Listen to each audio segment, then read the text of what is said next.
Hi everyone, কোথায় আছি এখন? বাসায় আসছি। সো গতকাল রাত্রে বাসায় আসছি প্রায় রাত 11টার দিকে।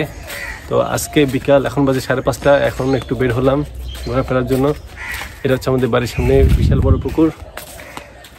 ওর সামনে আমি ঘুরতেছি আজকে। মনে হচ্ছে কতদিন পর আসলাম, প্রায় 3 থেকে 4 মাস পর। এটা হচ্ছে আমাদের খেলার মাঠ। কতদিন পর এই জায়গাগুলোকে ঘুরে বেড়াচ্ছি। আর আমাদের এই পুকুরটা হচ্ছে বিশাল বড়। আর পুকুর যে পাড়টা আছে এই ঘাটে আমরা বসে থাকি।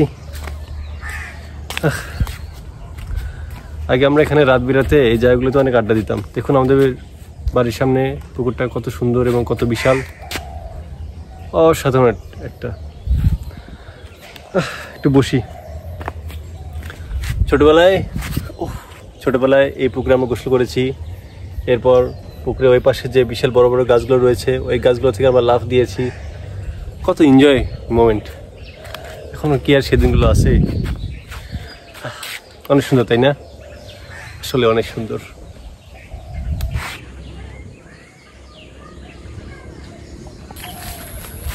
আমি এখন ধীরে ধীরে আমাদের গ্রামে যে সবজি ক্ষেত আছে এবং আশেপাশের যে ধানের জমিগুলো আছে সেখানে ঘুরতে যাচ্ছি। আর এই যে প্রায় জঙ্গলের মতো দেখতেছেন, এই জায়গাগুলোতে আমরা আগে ক্রিকেট খেলছি। এখানেও ক্রিকেট খেলছি, একটা মাঠ, এটা একটা মাঠ। তারপর আমার পেছনে ওইটা একটা মাঠ, অর্থাৎ এই গাছগুলোর পেছনে। এরপরে এটা একটা মাঠ। কত সুন্দর জায়গাগুলো, তাই না? দেখুন আসলে কতদিন পর গ্রামে আসলাম, মনটা ভরিয়ে যাচ্ছে। এত সুন্দর গ্রাম, এই জন্য দূরে থাকলেও শুধু মনটা আনচান করে। মনে হচ্ছে আশেপাশে যদি কত গ্রাম থাকতো। এই যে আমরা ধীরে ধীরে আমাদের বাড়ির সামনে যে বিশাল বড় ক্ষেত রয়েছে এখানে প্রবেশ করলাম। আর এই যে দেখতে পাচ্ছেন, এই যে এই জমিটা, এটা হচ্ছে আমাদের পটল আবাদ করছে, মনে হয় কাকা নেই। আর দেখুন বিশাল বড় জমির ক্ষেত। এটা হচ্ছে আমাদের এখানে থাকে আমাদের স্যালো মেশিন। এই স্যালো মেশিনের মাধ্যমে সব জায়গায় পানি সরবরাহের ব্যবস্থা করা হয়, যেহেতু এখন পানি লাগবে না।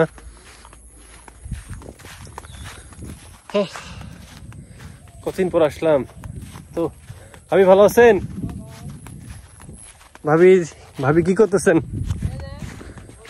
Wow, this is fantastic. থাকেন, আমি একটু হাঁটাহাঁটি করতে আসলাম। থাকেন, একটু সাইড দেন, বাড়িতে আসেন। এই যে আমাদের বিশাল বড় ধান ক্ষেত, কত সুন্দর এখানে।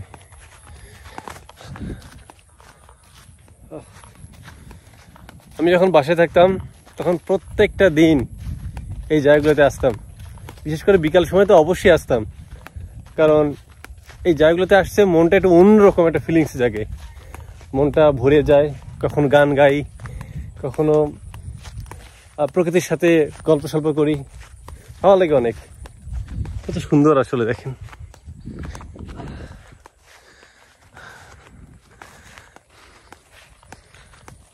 এই প্রকৃতি ছেড়ে দূরে থাকি। একবার যেতে দে না আমার ছোট্ট সোনার গায়,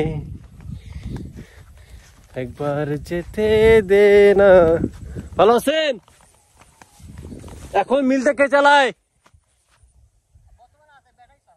ও আচ্ছা, আপনি ব্যাটা চালায়? চলে তো? আচ্ছা ঠিক আছে। আমার ছোট্ট সোনার গায়, যেথায় কোকিল ডাকে কুহু, দোয়েল ডাকে মুহু মুহু, নদী সেথায় চলে বেকে আপন ঠিকানায়। একবার যেতে দে না আমার ছোট্ট সোনার গায়, একবার যেতে দে না আমার ছোট্ট সোনার গায়।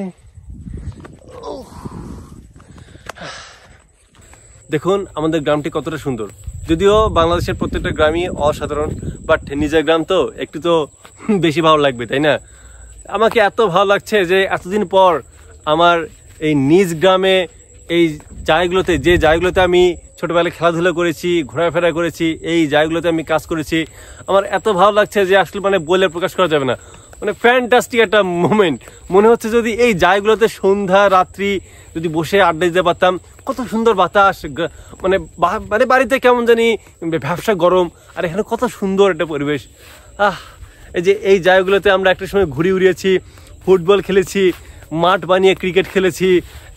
এরপর হচ্ছে যখন জমিতে কাজ করতো আমরা সাহায্য করেছি, আমরা ধান কেটেছি, একসাথে পিকনিক করেছি এই জায়গাগুলোতে।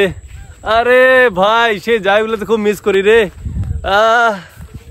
This is fantastic man, this is awesome.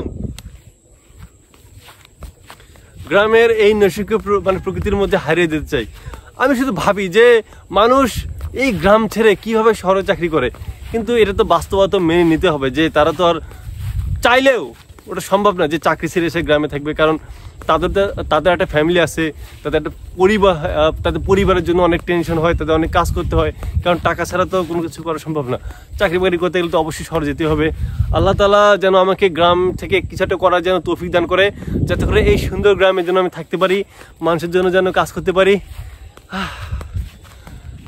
আল্লাহ আল্লাহ তোমাকে অসংখ্য ধন্যবাদ যে এত সুন্দর একটা মোমেন্ট উপভোগ করার তৌফিক দান করেছো। আমাদের শুকরিয়া করা উচিত আল্লাহ তাআলার কাছে যে আমাদের এত সুন্দর প্রকৃতি উপভোগ করার জন্য আল্লাহ তাআলা রহমত দান করেছে। আমাদের চোখ কান মুখ সব কিছু আল্লাহ তাআলা সুস্থ রেখেছে। আলহামদুলিল্লাহ, আলহামদুলিল্লাহ। আল্লাহ কত সুন্দর। Allah you are great, Allah Allah you are great, you are fantastic, Allah you are fantastic. Thank you so much Allah, thank you so much. আমার খুব ভালো লাগছে।